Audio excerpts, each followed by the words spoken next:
Here's a quick overview of Isidore. I don't think you'll have too much trouble with it. You'll use your username and password, the same username and password used for UD email and Porches to log into Isidore.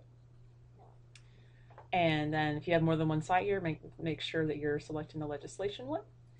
And I'm going to view the student role, but of course you're automatically going to have the student view of the site. So this is the legislation site. Please read the syllabus here.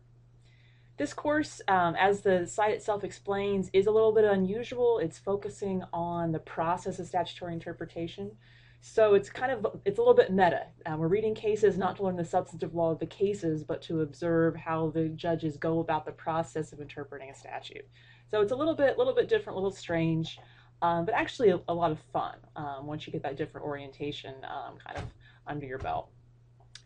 The evaluation is also a little bit different from your standard course.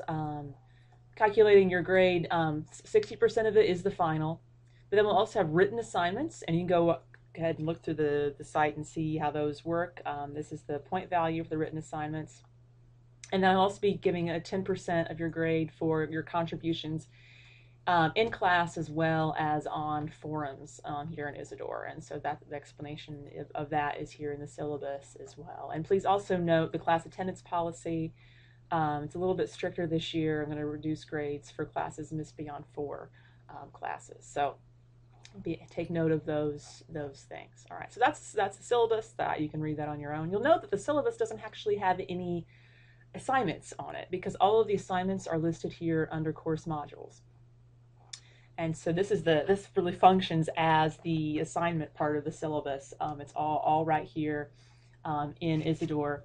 You do need to note that sometimes you'll have to do more than one section for a single class. So for example, for our first class, you're going to do this what to expect from this course, which is just reading some text that I've written for you.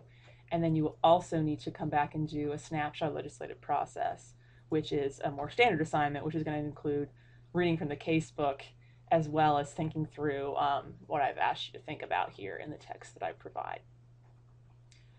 So that's what we'll walk through this semester. Now these dates may change. I'll let you know if I change them, but this is my tentative plan in terms of the dates that we'll need. We'll proceed through these materials. The written assignments are here as well, and so you can go ahead and take a look at what they're going to be about. There are 4 of them. One's here due early in September. Here's one due a little bit later in September. And then one due in October. There's 2 parts to this one, and then the final one is due in November. You'll turn in those assignments. They're described on the pages there that you'll click on, but when you actually turn them in, you'll go over to this assignments tool where you'll be able to click on the assignment and submit it by adding an attachment. Final thing you should take a look at is forums. We've got forums here for you to ask questions, have a comment, and discuss the material. This is material that's really designed for having a dialogue. We're practicing making statutory interpretation arguments, and the best way to practice that is to argue with someone about how a case should have come out, by whether a way of interpreting, a method of interpreting is legitimate or not.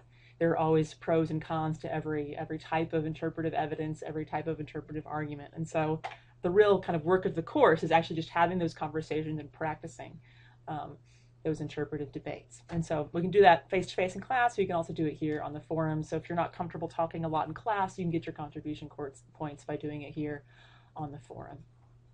The final tool you'll have is messages tools. I really don't expect you to use this very much because I want you to use the forums for substantive questions. However, if you want to contact me with a more personal question, you can use this messaging tool to do that. And I really prefer you to use this rather than email, just so I have all the course messages in one single place. All right? So please let me know if you have any questions. You can use the forums tool and general questions if you do have any questions. But if not, I will look forward to seeing you as the semester begins.